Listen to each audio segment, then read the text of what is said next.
kita kaji dari satu hadis daripada baginda Nabi Muhammad sallallahu alaihi wasallam yang kelak nanti akan kita coba tambah dengan hadis yang lain. Hadis diriwayatkan oleh Al-Hakim, rawahul Hakim. Kata baginda Nabi Muhammad sallallahu alaihi wasallam dalam hadis dia, An Abi Hurairah radhiyallahu anhu qala sami'tu Rasulullah sallallahu alaihi wasallam yaqul. Dari Abu Hurairah radhiyallahu anhu, baginda Nabi Muhammad sallallahu alaihi wasallam berkata, sayusibu ummati da'al umam. Umat-umatku ini akan terjangkit penyakit. Penyakit yang akan terjangkit terhadap umatku, kata Nabi, setidaknya sayusibu ummati da'al umam. Wa qala ya Rasulullah wa ma da'ul umam. Kata sahabat, apa itu penyakit yang akan menimpa kami? Kata para sahabat, yang akan menimpa itu penyakit apa? Kata Nabi, al-ashar wal batal. Al-ashar wal batal.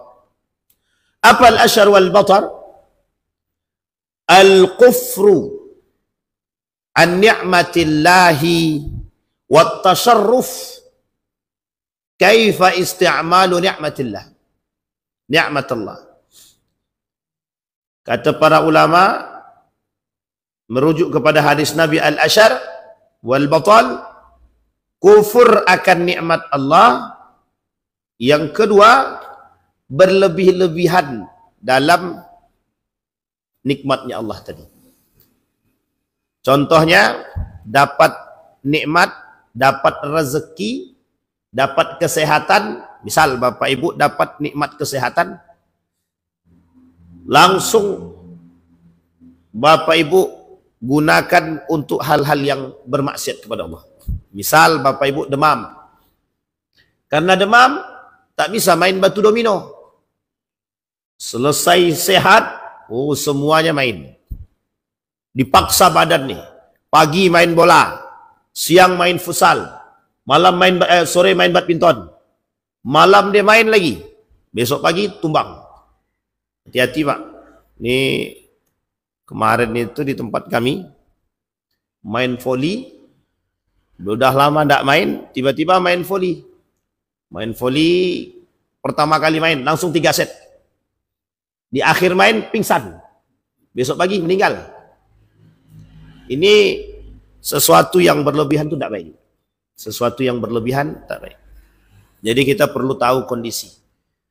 Yang kedua contohnya, habis gajian, langsung Pak, pesta pora. Aku gajian 10 juta per bulan. Langsung dibawanya pesta pora. Yuk kita makan di Sungai Kampar. Nggak mungkin makan di Sungai Kampar. Di Sinar Kampar maksudnya. Makan. Boros Pak, habis.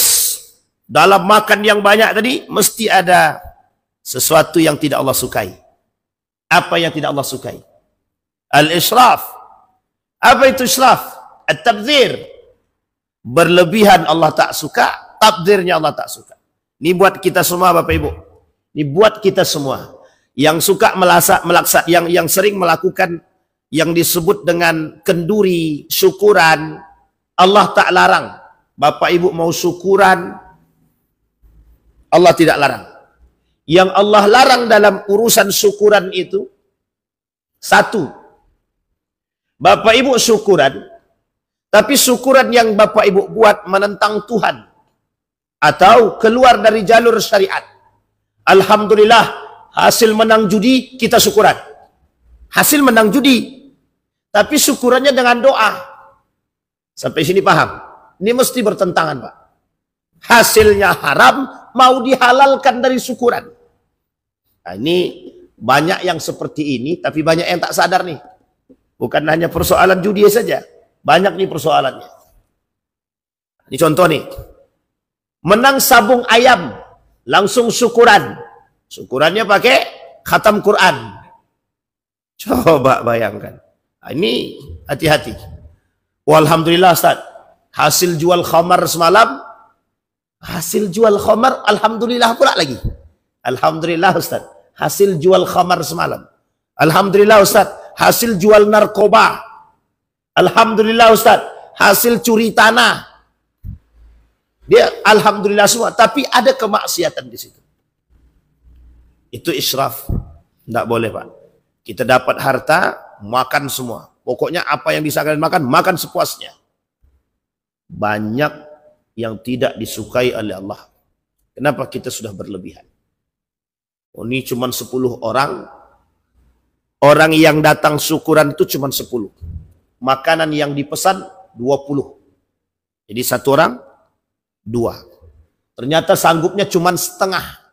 1/2-nya mau kita kemanakan?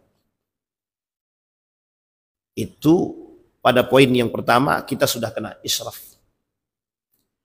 Yang kedua tabdzir. Jelas kita masuk dalam faktor tabdzir.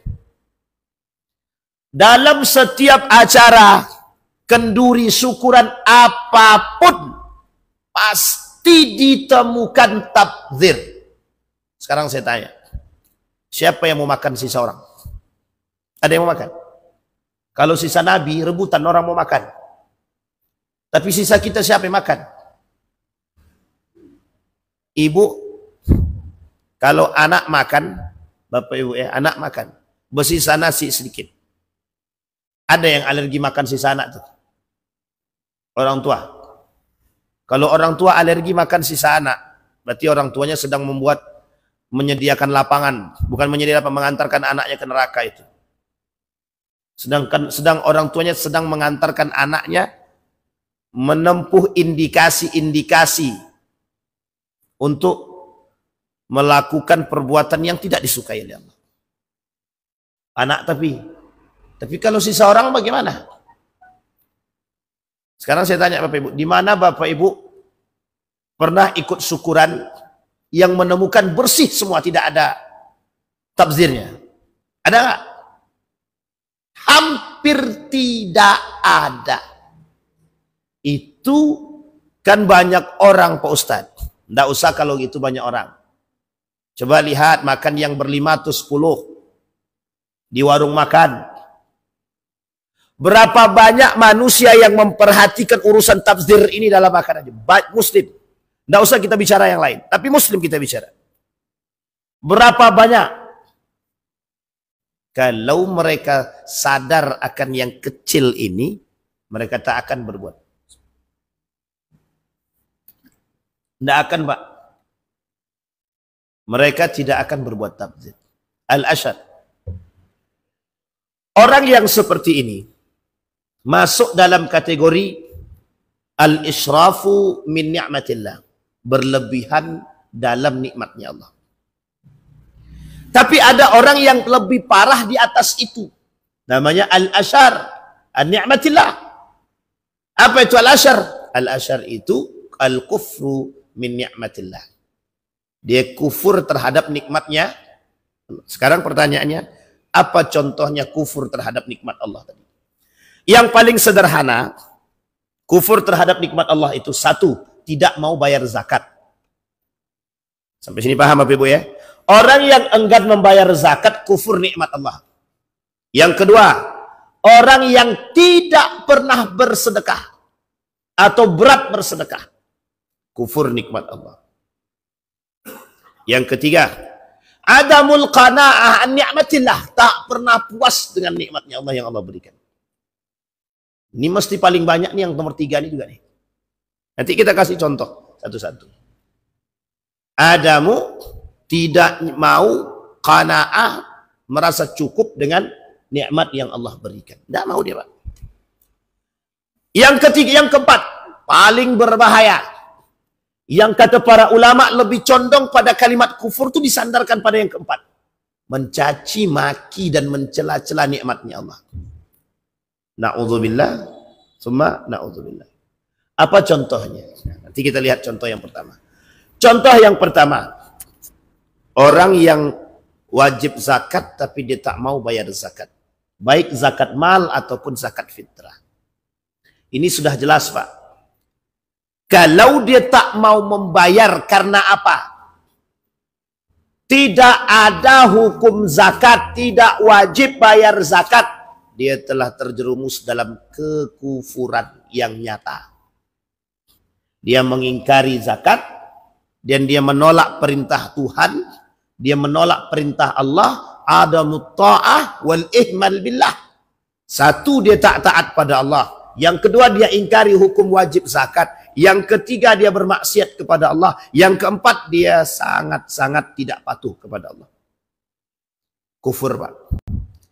Jadi kalau ada orang dengan syariat Islam, dia kufur terhadap syariat Islam, itu otomatis, Pak.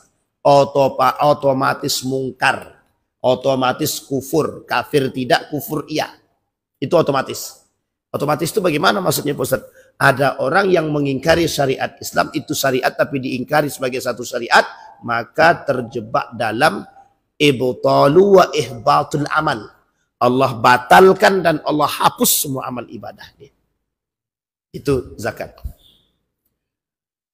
Saya sebenarnya pengen sekali melihat data-data di Basnas itu. Saya pengen betul Basnas itu menyampaikan di hadapan khalayak itu seberapa banyak orang kaya yang tak mau berzakat itu. Dia ada pada masanya, seharusnya panitia-panitia zakat tuh yang punya data tuh sampaikan. Data orang kaya di Pekanbaru 70, yang bayar zakat 10. Nah, ini yang 60-nya lagi disamperin. Ente mau masuk neraka kapan gitu. Itu ya langsung. Karena muslim tapi tidak mau bayar zakat. Yang kedua, ada orang yang berat sangat tangannya untuk bersedekah. Ingat Bapak Ibu, dalam Al-Quran, wa fi amwalihim haqqun lis-sa'il wal mahrum. Dalam harta kita ada hak orang lain yang wajib kita keluar melalui sedekah. Yang kedua, ada sunnahnya untuk kita keluarkan. Jadi Bapak Ibu, kalau dapat rezeki, keluarkan. Meskipun dalam persoalan, misal Bapak Ibu gaji cuma 5 juta, kan tidak wajib zakat. Maka apa yang harus Bapak Ibu lakukan? Bersedekah. Wajib tidak. Tapi setidaknya dari yang kita makan tuh, mesti bisa dirasakan oleh orang-orang yang tidak mampu. Tapi Pak Ustadz, aku bantu keluarga Pak Ustadz. Tak urusan. Siapapun mereka. Artinya dari bagian yang kita miliki, harta yang kita miliki, ada orang yang berhak untuk mereka rasakan dari hak milik kita. Ini yang penting, Pak. Yang kedua, al-asyar itu. Contohnya tadi, enggan bersedekah. Yang ketiga, orang yang tidak pernah merasa puas dengan apa yang Allah berikan. Apa contohnya? Dikasih 5 minta 6. Dikasih 6 minta 7. Saya pernah diprotes orang. Kenapa terus-terusan orang kaya yang selalu jadi sorotan?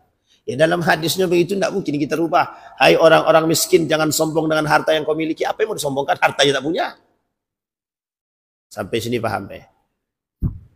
Kata dia, jangan Ustadz ini harus, kenapa harus orang kaya terus? Kan orang umat muslim kaya itu baik. Betul, umat muslim kaya itu bagus, sangat bagus. Tapi umat muslim kaya sombong angkuh itu tak bagus. Makanya kalimatnya itu perlu dipahami. Salah satunya adalah, kata Nabi, di dalam Al-Quran itu, salah satu di antara sekian tanda dekatnya kehancuran satu negeri. Ini biar Bapak Ibu tahu, saya bawa nih. Tanda kehancuran satu negeri, tanda dekatnya kehancuran satu negeri. Orang kaya yang durhaka nomor 2 kata para ulama. Yang pertama pemimpin zalim, yang kedua tuh orang kaya yang durhaka. Sekarang pertanyaannya, orang kaya yang durhaka itu yang gimana modelnya? Ini Bapak Ibu yang kaya jangan tersinggung. Karena Bapak Ibu yang kaya orang baik, jadi tak usah tersinggung. Tapi kalau tersinggung nanti pelaku dia. Bagaimana contohnya orang kaya yang durhaka tadi? Satu orang kaya orang yang merasa kaya, itu lebih tepat. Orang yang merasa diri dia kaya. Sekarang saya tanya Bapak Ibu. Khairul Tanjung itu kaya beneran atau pura-pura kaya atau bagaimana? Diam semua. Bapak Ibu, Khairul Tanjung tuh kaya apa tidak? Secara kasat kita, fisik kita, nampak dia orang kaya. Punya apa bang? Punya semuanya. Apa yang dia tak punya? Punya semua. Tapi Bapak Ibu, perlu Bapak Ibu pahami. Kata para ulama, kaya yang sesungguhnya itu ghinan nafs. Kaya hati, kaya diri. Bukan memperkaya diri ya. Kaya hati, kaya jiwa dia. Itu yang sesungguhnya. Kata para ulama. Tapi ada orang yang kaya secara harta. Utsman ibn Affan, Abdurrahman ibn Auf. Khairul Tanjung itu punya lembaga sosial sifatnya sekolah. Banyak. Warung stik. Bapak Ibu tahu warung stik ya? Bisa cerita warung stik. Warung stik itu Pak, zaman waktu kami masih di Yogyakarta. Punya anak, apa kata yang punya warung stik itu? Tidak dibaginya anaknya sama sekali outlet itu. Pandai kau cari sendiri. Itu warung stik itu digunakan untuk menopang biaya hidup rumah tahfiz yang mereka miliki. Dan sudah dilepaskan. Jadi pemilik warung stik ini, semua pendapatan itu diberikan untuk tahfiz Al-Quran. Yayasan, warung stik. Coba bayangkan. Itu yang kaya sesungguhnya itu. Ar-Rajhi. Ada namanya Bank Ar-Rajhi. Bapak-bapak ibu yang berangkat umroh, itu kalau kita datang ke Saudi, ada namanya Bank Ar-Rajhi. Bank Ar-Rajhi itu yang punya Sulaiman Ar-Rajhi. Semua pendapatan dia diwakafkan dia untuk yayasan Ar-Rajhi. Yang punya ngontrak sampai wafat. Yang punya ngontrak sampai wafat. Bisa dipahami Pak? Itu yang punya ngontrak sampai wafat. Yang punya Masjid Ar-Rajhi, Sekolah Ar-Rajhi, Yayasan Ar-Rajhi, Bank Ar-Rajhi. Coba bayangkan. Itu yang kaya yang sesungguhnya itu. Abdurrahman ibn Auf itu, dah Bapak Ibu paham dah cerita ini. Tak perlu kita bahas. Kata para ulama, orang yang kaya itu yang semakin banyak mengeluarkan hartanya untuk jalannya Allah. Makanya Bapak Ibu ini yang duduk ini orang kaya semua nih. Yang setiap hari menyisihkan harta dia yang Bapak Ibu tak pernah hitung. Coba sesekali hitung. Hari ini 5.000. Besok 5.000. Besoknya lagi 5.000. 5.000 kali 360 hari. Berapa kira-kira Bang? Coba bantu kali. 5.000 kali 360 hari. 360 hari itu berapa setahun ya? Coba. Berapa Bang? Jangan lama-lama Bang. 360. Ya. 1.800.000 kali umur Bapak Ibu. Anggaplah 40 tahun. Normal hidupnya. 20 tahun belum normal lah misalnya. Ya. Berapa? 72 juta. Sekarang kali 2. Kali 2. 140 juta. 140 juta kali dikurang, salah. Pokoknya kali lagi 30 hari. Ramadan. Kali pula lagi 2 kali lagi. Lipat ganda. Bapak Ibu 8 miliar bersedekah. Itu orang kaya tuh. Itu kalau 5.000. Kalau satu tempat dalam sehari. Itu baru materi. Belum makanan yang Bapak Ibu kasih kepada orang. Belum lagi jasa Ibu yang Ibu berikan kepada orang lain dalam bentuk bantuan. Jadi sebenarnya kita tidak menghitung. Tapi begitulah seharusnya. Itu satu orang. Sekarang kita kalikan 100. Berapa jumlahnya? Ya 800 miliar lah bang, tinggal kali aja 808 miliar kali 100 orang. 800 miliar 100 orang. Sekarang kita kali lagi, berapa jumlah penduduk Indonesia yang muslim? Kita ambil 2 juta paling sedikit. Itu udah paling sedikit tuh. Berapa bang kali? Error langsung. Pertanyaannya Pak, dulu pernah ada seorang profesor bilang begini, coba duit sedekahnya umat muslim itu dikelola. Yang kita khawatirkan, sedangkan duit haji dikorupsi, apalagi duit sedekah. Tapi itu suuzon aja Ustaz. Iya memang suuzon aja itu. Tapi Bapak Ibu, pernah terpikir? Pernah Pak. Kawan saya itu pernah melakukan penelitian dana infak masjid. Dana infak masjid. Satu masjid itu, satu masjid. Dia kalikan Pak dalam sekian tahun itu. Dia kalikan dalam sekian tahun. Prosentasenya fantastis Pak, fantastis. Kalau kita mampu mengelola dana wakaf, zakat, kemudian sedekah, infak kotak masjid itu saja. Itu kalau kita berhasil kelola. Tidak ada yang miskin Pak. Tidak ada yang miskin. Saking banyaknya orang kaya yang beneran itu. Sampai sini paham Pak ya? Meskipun cuma 5.000 yang dia sisihkan. Sekarang perhatikan baik-baik Bapak Ibu. 5.000 yang Bapak Ibu sisihkan, betapa bermanfaatnya bagi orang-orang yang tidak mampu. Sebenarnya saya pun sedih juga. Ada seorang anak kelas 3 SMP mengurus adiknya yang cacat. Orang tuanya dah meninggal dua-duanya. Itu paman-pamannya kemana kita nggak tahu. Keluarganya kemana kita nggak tahu. Tapi kita fokus pada beliau. Betapa bahagianya dia cuma mendapatkan uang bantuan itu. Nah, jadi Bapak Ibu, besok orang kaya yang durhaka nih, itu mereka tidak bersedekah, tidak berzakat, tidak puas, angkuh. Nah, orang kaya yang durhaka yang dimaksud di sini adalah satu, tidak pernah puas. Apa maksud tidak pernah puas itu? Mobil sudah 2, masih mau korupsi. Mobil sudah banyak, rumah sudah ada, anak sudah selesai, masih juga main riba. Semua sudah ada, masih juga main judi. Ini sama-sama orang kaya yang durhaka. 2, orang kaya tak mau bayar zakat, itu mesti. Yang ketiga, yang pelit banget dalam bersedekah. Yang keempat, hitung-hitungan. Yang kelima, orang kaya yang mengingkari kewajiban zakat.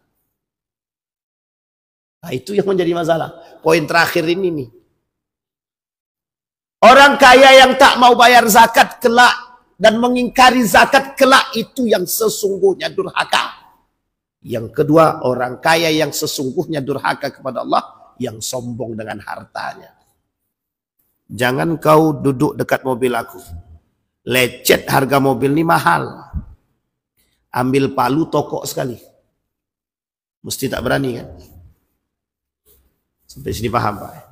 Jadi orang kaya yang sombong. Seolah-olah dengan harta dia bisa beli apapun.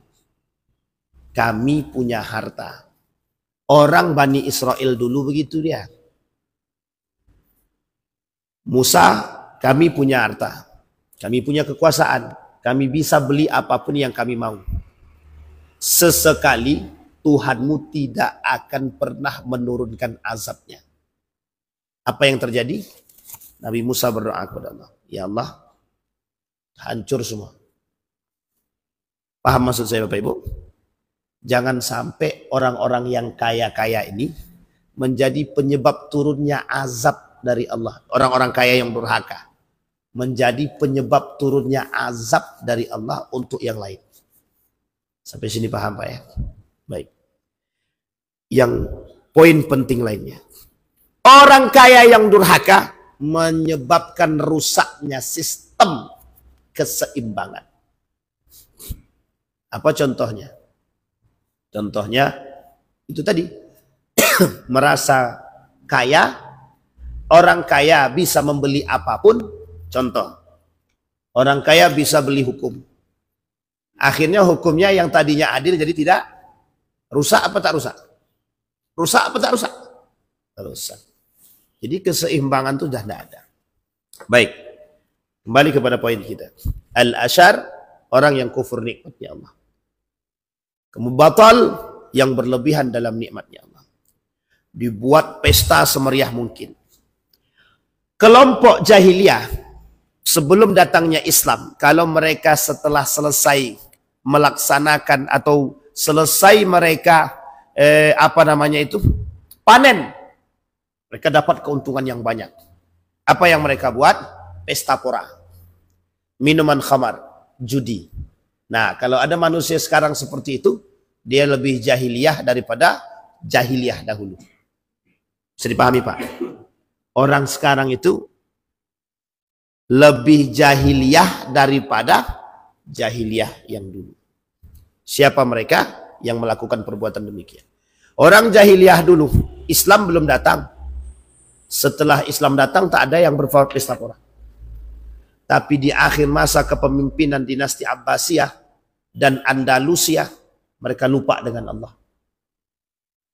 Mereka berpesta pora, bercampur aduk laki-laki dan perempuan. Allah laknat, Pak, perbuatan-perbuatan tersebut. Allah laknat.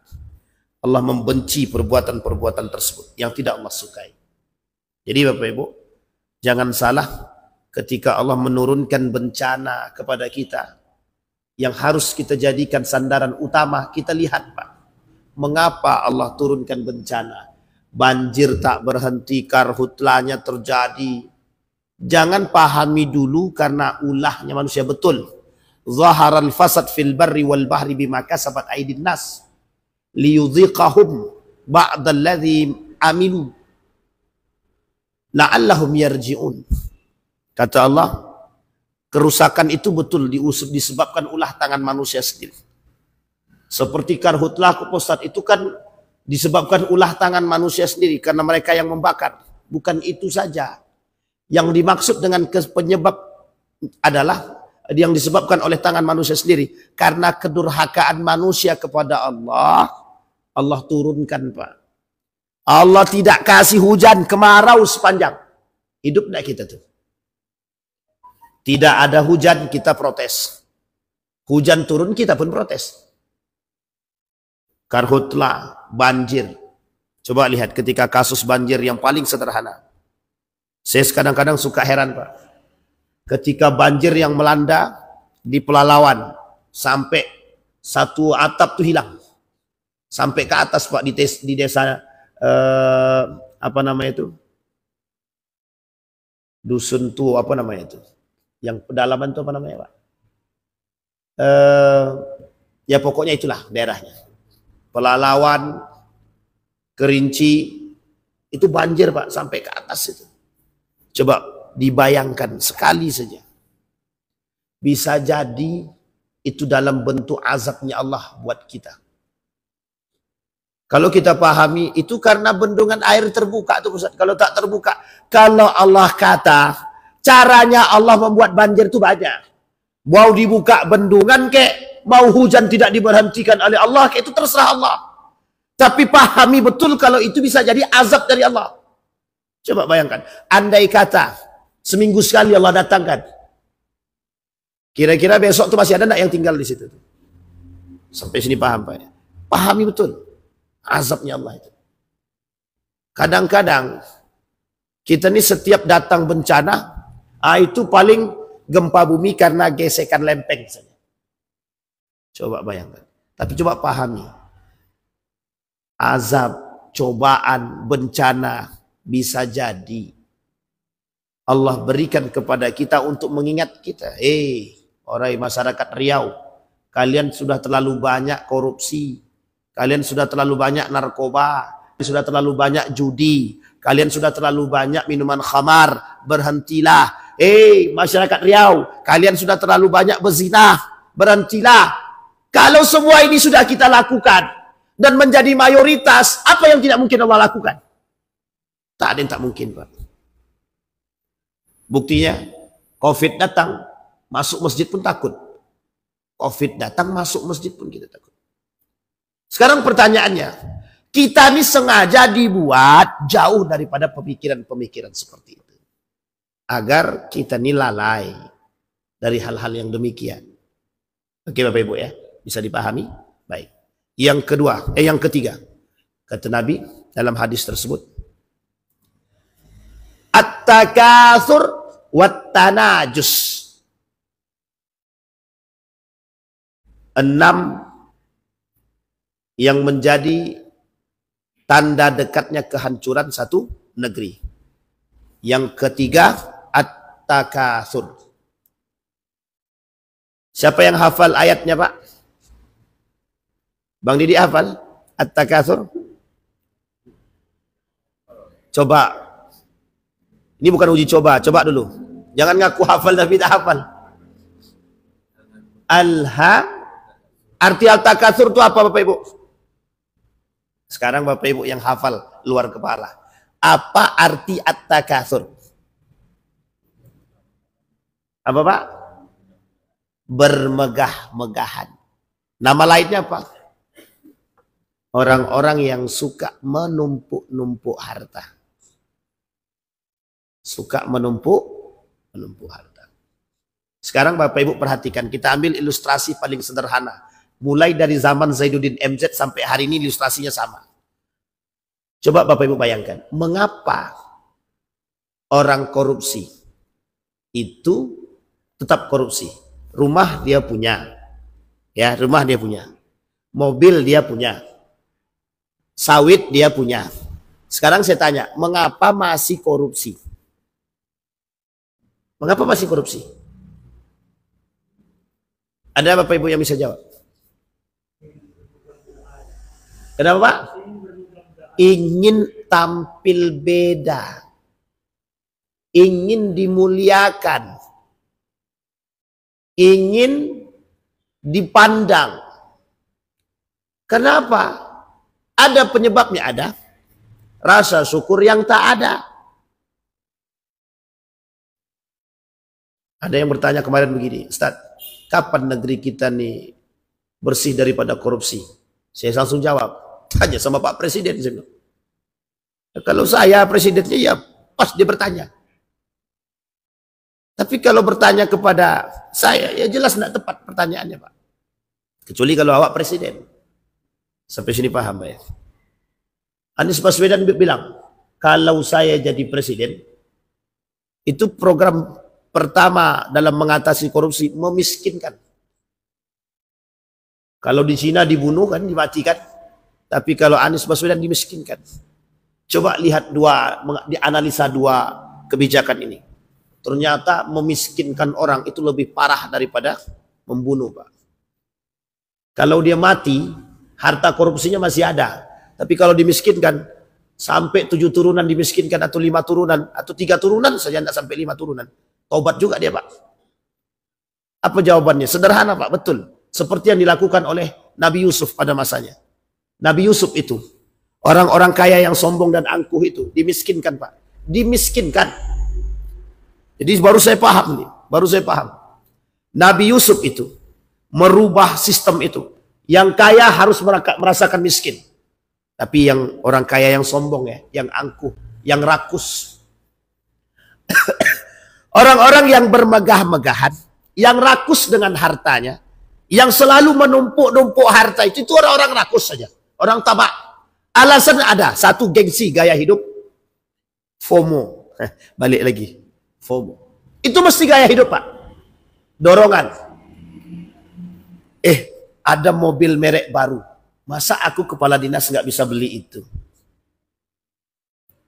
Yang kedua, bisa jadi dorongan istri itu. Bang, tetangga sebelah udah beli mobil, masa abang kepala dinas nggak bisa beli mobil? Tapi itu yang paling terakhir sebenarnya itu. Yang ketiga, yang tak pernah merasa puas Pak. Yang keempat, kawannya syaitan. Bisikan iblis. Yang kelima, mereka, kalau bahasa kasar saya, orang yang baru merasakan jabatan. Orang yang baru merasakan kaya. Maka bahasanya OKB. Kata Ustaz Adi Hidayat, orang kaya baru. Orang kaya baru nih, kalau kekayaan dia, kalau diri dia tak ditopang dengan keimanan, memang betul Pak. Mumpung aku jadi baru pernah merasakan kaya, iyalah kita sekali tumpuk terus. Apa yang dimaksud dengan menumpuk harta ini? Yang dimaksud dengan menumpuk harta ini, Pak, mengumpulkan harta sebanyak mungkin. Ada indikasi yang lain, ada. Mengambil harta orang dengan cara yang batil. Ini sudah kita sampaikan di beberapa pekan yang lalu. Di sini juga ada orang mengambil harta orang lain dengan cara yang batil. Sampai di sini paham, Pak? Pokoknya Ustaz, sekarang ini kan aku punya duit 1 miliar Ustaz. Nah, duit 1 miliar ini kalau aku pegang mesti habis. Aku harus bisa melipatkan gandanya, melipat gandakan. Gimana caranya? Masukkan ke bank konvensional. Masukkan deposito. 1 miliar berapa, Pak? Pak Sarno, kira-kira per 3 bulan berapa? 1 miliar. Tergantung bunganya kan? Coba bayangkan. Banyak orang kaya yang mendepositokan harta dia dalam bentuk itu. Ustaz, kami investasi ke emas kan boleh? Nah, silahkan. Yang dimaksud dengan menumpuk-numpuk harta tadi, orang yang tak puas dengan apa yang Allah berikan. Kalau dia menanam untuk generasi ke depan, itu tidak ada masalah, Pak. Silahkan, baik. Cuma kalau sengaja dia melakukan hal demikian, biar dipanggil Tuan Takur. Oh, si Didi itu banyak tanahnya, Tuan Takur itu. Paham saya, Pak? Yang Tuan Takurnya jangan diaminkan, banyak tanahnya aminkan. Sampai sini paham, Pak? Sampai dapat julukan. Oh, itu Tuan Takur kami itu. Bahagia hati. Maka Bapak Ibu, kaya hari ini menjadi tren. Sehingga orang berbondong-bondong untuk mengumpulkan harta. Nah, maka sekarang ini yang terjadi adalah fastabiqu fil amwal. Maka berlomba-lombalah kalian dalam mencari harta. Itulah yang sekarang yang terjadi. Bukan fastabiqul khairat, fastabiqu fil amwal. Berlomba-lombalah kalian dalam mencari harta. Nah, sekarang orang berlomba-lomba. Mau halal dia, mau haram dia tak fikir. Yang penting aku bisa mendapatkan harta. Makanya kalau kita lihat meme-meme sekarang nih, itu memang potongan-potongan videonya itu menyakitkan. Di atas orang joget, di bawah masyarakat tersiksa. Di atas orang joget, di bawah itu digabung itu. Itu sebenarnya menyampaikan rasa hati, suara hati. Cuman yang disampaikan itu tak sampai gitu. Yang disampaikan tidak sampai. Yang keempat, at-tanajus fid dunya. Menikmati dan berlebih-lebihan dalam menghadapi kehidupan di dunia. Prosentasenya sudah kita bisa pahami. Lebih banyak waktu yang kita berikan untuk dunia daripada untuk akhirat. Tapi alhamdulillah dengan adanya sarana kajian-kajian seperti ini, pagi subuh kajian, zuhur kajian, maghrib kajian. Jadi ada sarana untuk kita mendekatkan diri kepada Allah. Kalau kita turutin Pak dunia nih, tidak ada habisnya sama sekali. Tapi Nabi bilang begitu, Ustaz, memang. Karena akhir zaman tuh manusianya isinya itu aja. Berlomba-lomba dalam harta. Mereka berlebihan dalam menghidup, berlebihan di dunia. Semua mereka buat. Tidak ada memberikan porsi waktu dia untuk akhirat itu tidak ada lagi. Maka saya pernah bilang sama Bapak Ibu, coba sesekali hitung. 24 jam. Anggaplah kita tidur itu, berapa jam kita tidur Bapak Ibu? Dari jam 10 malam, 10, 11, 10 ke 11, 11 ke 12, 12 ke 1, 1 ke 2, 2 ke 3, 3 ke 4. Anggaplah 6 jam. Dari 24 jam, kurangi 6 berapa? 24 kurangi 6 jadi 15 itu gimana? Jauh kali, 18. Sekarang 18 jam. Dari 18 jam itu, berapa banyak waktu yang kita berikan untuk akhirat kita? Ustaz, tadi saya keluar rumah pergi kerja.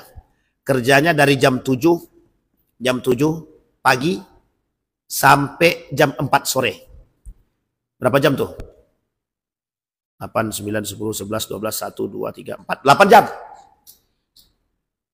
Dari 18 kurangi 8 jam. Tinggal 10 jam. Tinggal 10 jam. Sekarang pertanyaannya. Dari 10 jam saja. Berapa banyak waktu kita berikan untuk akhirat itu? 10 jam ya. Dari 10 jam sisa. Berapa banyak waktu kita berikan untuk akhirat? Itu yang bisa jawab siapa? Bapak Ibu semua. Kerja, dunia atau akhirat? Tergantung. Kalau dia bekerja untuk Allah, berarti dia ada niatnya untuk mengarahkan harta, pendapatan dia untuk akhirat dia. Ya Allah, aku bekerja untukmu ya Allah, dan untuk kehidupan anak istriku dari hal-hal yang halal.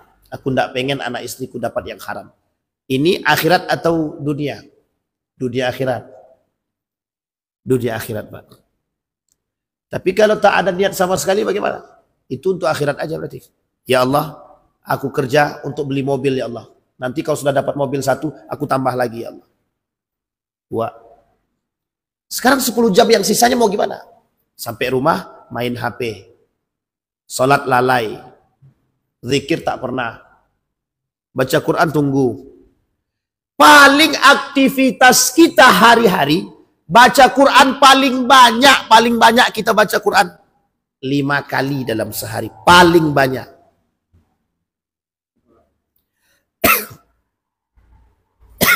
Itu pun berapa jam? Ibu-ibu kalau ngaji berapa jam sekali duduk? Ada sampai 1 jam? Enggak.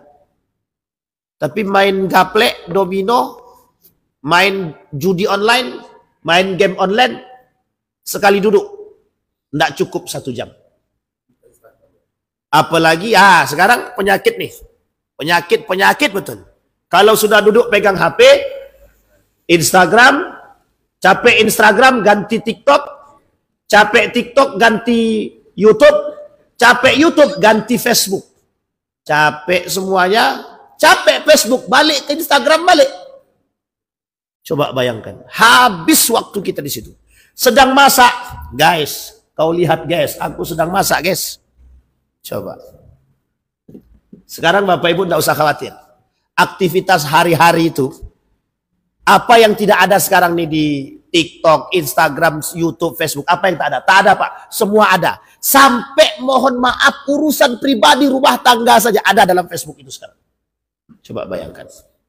Manusia sudah dihabiskan waktu untuk itu. Jadi porsi akhiratnya itu sudah enggak. Tapi Pak Ustadz kan kami buka ini bismillah karena Allah. Ini menjadi masalah kita sekarang. Bismillah aku buka Instagram karena Allah.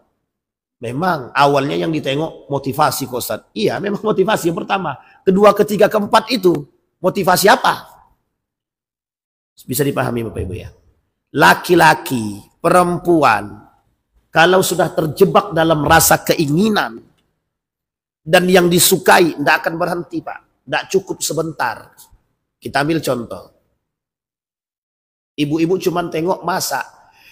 Yang tengok mungkin di Instagram ini cara memasak. Tapi karena memang itu yang disuka, dia akan cari cara memasak yang lain. Jadi tidak terasa 1 jam nggak jadi masak, cuma nengok doang. Kapan masaknya kalau cuma nengok saja? Sampai sini paham Pak? Ini menjadi masalah. Jadi kita ini terlalu banyak mengeluarkan porsi kita untuk dunia. Imbangkan Pak, imbangkan. Wabtaghi fima atakallahu ad-daral akhirah wa la tansa nasibaka minad dunya. Itu yang paling penting. At-tawazun bainad dunya wal akhirah, wad dunya lil akhirah wa laisa al akhirah lid dunya. Itu yang paling penting. Menyeimbangkan dunia dan akhirat. Dunia untuk akhirat, akhirat bukan untuk dunia. Kalau akhirat untuk dunia terbalik Pak. Makanya bahasa Zaidun MZ itu sederhana. Kejar akhirat dapat dunia, kejar dunia ditinggalkan akhirat kita. Karena nggak mungkin bisa bercampur. Baik. Itu yang keempat. Yang kelima. At-tabaghut, saling membenci. Ini akarnya sama nih Pak, akar masalahnya sama. Sekarang berapa banyak orang membenci karena harta. Saya salut dengan keadaan kita sekarang. Bukan hanya persoalan politik kita saling membenci. Urusan agama pun kita saling membenci. Itu masjidnya Pak Azwardi. Jadi jangan kita sholat di situ. Itu sholatnya masjidnya NU. Kalau kita sholat di situ kita jadi NU. Coba Bapak Ibu bayangkan ya. Ini saya kasih ilustrasi. Jadi kemarin ada kawan bilang begini. Wan, Ana ini kan pendukungnya si Fulan. Kalau Ana duduk dengan si Fulan satu lagi, nanti difotoan. Setelah difoto, nanti apa kata Fulan yang sebelah itu? Coba bayangkan. Coba bayangkan, Pak. Karakteristik yang dalam pembahasan yang lain oleh pandangan para ulama kehancuran satu kaum itu. Itu salah satunya fanatisme yang keluar daripada jalur yang dibenarkan. Sekarang ini kita tidak bebas, Pak. Saya pendukung Pak Sarno. Udah nggak bisa saya duduk dengan Pak Azwardi. Apalagi Pak Azwardi, Pak Sarno itu cekcok. Jadi kalau saya duduk dengan Pak Sarno, dikira saya pendukung Pak Sarno. Dikira duduk dengan Pak Azwardi, dikira saya pendukung Pak Azwardi. Mas, kalau kayak gini terus kapan kita bisa duduk bareng? Apa penyebabnya? Dampak politik. Dampak politik. Padahal politik sudah selesai. Pilkada selesai, pilpres selesai. Tetap tidak bisa kita duduk. Uniknya, menjalar Pak, menjalar ke semua lini. Sekarang saya kasih tahu Bapak Ibu. Saya bergabung di travel umrah A. Tiba-tiba kawan saya bilang begini, Wan, mampirlah ke travel kami, ke kantor kami. Karena kawan nih, kan biasa kita duduk Pak. Masuklah duduk kita di travel tadi. Di foto, cekrek gitu. Masukkan ke media sosial, Facebook. Ditengok sama travel kawan yang tempat kita pertama tadi. Apa kata mereka? Oh, Ustadz sudah pindah lain hati ya. Astagfirullahaladzim, saya bilang. Coba bayangkan. Jadi sarana untuk membangun kebencian antara satu dengan yang lain itu semua lini sekarang, Pak. Bukan hanya dalam urusan politik saja. Apalagi uang. Sekarang dalam urusan agama pun begitu. Misal. Kubu A, kubu B. Ada ustadznya masing-masing. Kalau kita duduk ke sini, dianggap kita dukung ini. Kalau kita duduk ke sini, dianggap pro ini. Sekarang ini kita nggak bisa lagi duduk sama siapa-siapa, susah. Udahlah kita duduk sama apa yang ada dekat rumah kita saja, selesai. Pak, Bu, jangan kita seperti itu. Duduk-duduk saja. Duduk saja. Jangan gara-gara hal demikian kita merusak, Pak. Justru kita diangkat untuk saling membenci. Sekarang ini kita dibenturkan satu dengan yang lain agar kita bisa membenci yang lain. Jadi kebencian itu yang menjadi masalah. Mohon maaf, Pak, mohon maaf. Apa namanya ya? Kita dibuat seolah-olah kita ini harus saling membenci. Maka memang betul-betul politik itu kasar. Tapi kalau kita tidak ikut, kita hancur. Mau tidak mau kita harus ikut. Tapi kita yang harus membenahi. Saya bilang, tidak ada urusan sama saya. Mau saya travel A, travel B, travel C. Kalau itu kawan saya mau duduk, apa masalah? Mau foto-foto aja. Tinggal foto aja pun. Apa susahnya? Tidak perlu jaga-jaga, Pak. Itu kawan saya, partainya A. Ini kawan saya, partainya B. Apa salah duduk? Tidak ada salah duduk. Jangan kita yang membuat kebencian tersebut. Saya Muhammadiyah. Bapak-bapak NU. Berarti sekarang kalau saya ngisi di masjidnya NU, wah, Ustadz Muhammadiyah ngisi di NU. Memang masalahnya apa? Tidak ada masalah, Pak. Yang membuat masalah itu mereka. Yang menginginkan kita berpecah belah. Karena gara-gara tabaghut kebencian. Yang poin lain, kebencian terhadap saudara dalam urusan harta. Ini yang paling berbahaya. Ada saudara kandung membenci saudara kandung karena harta warisan. Ada saudara kandung membenci ibu hanya karena harta warisan. Apa tak lagi dengan sesama muslim. Kita bisa saling membenci karena dianggap saling berebut harta masing-masing. Pak Azwardi jualan, sampingnya juga jualan. Gara-gara warung Pak Azwardi, warung kami mati. Benci dia sama Pak Azwardi. Bayangkan, kalau mereka paham rezeki itu datang dari Allah, tidak akan ada kebencian. Tidak akan ada, Pak. Di mana letak kebenciannya?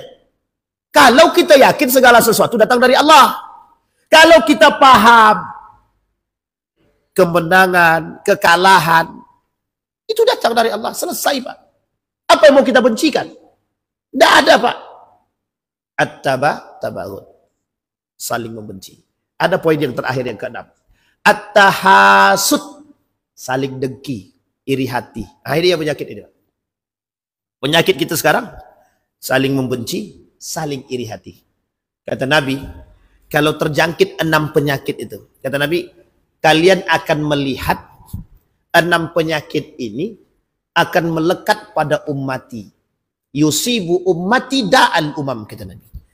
Akan terjangkit penyakit-penyakit ini kepada umatku nanti, kata Nabi. Apa itu? Yang 6 perkara tadi. 1, yang pertama, al-ashar wal batal. At-takatsur wat tanajus. At-tabaghut wat tahasud. Sekarang kita lihat. Iri hati. Penyebab tetangga itu mencibir tetangga lagi, iri hati. Pak, tetangga kita sudah beli sepeda, kapan kita beli motor? Tetangga kita beli motor, kapan kita beli mobil? Tetangga kita beli mobil, kapan kita beli pesawat? Tetangga kita udah beli pesawat, kapan kita beli? Apa yang mau dibeli lagi? Sampai di sini paham, Pak? Tidak akan ada puas-puasnya, tidak akan ada. Maka kata para ulama, mengkontrol diri. Mengkontrol diri. Yang akan bisa selamat dari 6 perkara ini, orang yang beriman dan bertakwa 1. Yang kedua, orang yang berkumpul bersama orang-orang yang saleh. Apa kata para ulama? Dari sekian banyak karakter tentang kehancuran suatu negeri tadi, kehancuran suatu negeri dalam riwayat yang lain itu. Yang pertama, pemimpin zalim, yang kedua orang kaya yang durhaka, yang ketiga sedikitnya orang-orang yang soleh dan diusirnya orang-orang yang soleh. Jadi Bapak Ibu, kalaulah hari ini kita duduk dengan orang yang soleh dianggap aneh, itu bagian daripada itu. Maka yang bisa, mohon maaf Pak, kita bisa menjaga diri kita jika kita duduk bersama orang-orang yang sefrekuensi. Bapak Ibu tidak peminum, tapi duduk bersama para pejudi, selesai urusan Pak. Hari ini Bapak Ibu selamat, besok selamat, besoknya lagi selamat, yang kelima udah nggak selamat lagi tuh Pak. Itu contohnya. Kenapa sekarang bahasanya sudah familiar, normalisasi korupsi. Tahu Bapak Ibu normalisasi korupsi? Naturalisasi korupsi. Menormalkan dan memaklumkan korupsi. Makanya mohon maaf, tadi pertanyaannya kita jawab. Mengapa korupsi di tempat kita ini tak selesai-selesai, Ustaz? Ya karena korupsi itu dinormalisasi. Apa maksudnya dinormalisasi? Dimaklumkan. Sampai sini paham ya? Kita lihat besok Bang. Gaji DPR betul apa tidak 100 juta itu? Kalau masih korupsi juga dibakar. Dimiskinkan. Ya karena korupsi sudah normalisasi, sudah dinormalkan. Itu yang menjadi masalah. Sekarang saya tanya, mengapa zina merajalela? Mengapa khamar merajalela? Mengapa riba merajalela? Normalisasi semua. Apa maksud normalisasi itu? Dianggap maklum, dianggap biasa. Sehingga mohon maaf, setiap orang yang masuk di situ berpikir bagaimana kami harus korupsi. Lah kalau setiap yang masuk ke dalam pemerintahan, yang menjadi anggota dewan, berpikir untuk korupsi, kapan selesai? Yang bodohnya lagi, pemilihnya sudah tahu korupsi, pelaku koruptor, masih kita pilih juga. Tak ada pilihan lain, Ustaz. Nah, itu dia masalah yang terakhir itu. Sampai di sini paham Bapak Ibu ya? Kondisi. Kondisi kita hari ini. Nah kata Nabi, ada cara untuk mengatasi ini. Ada. Caranya ada.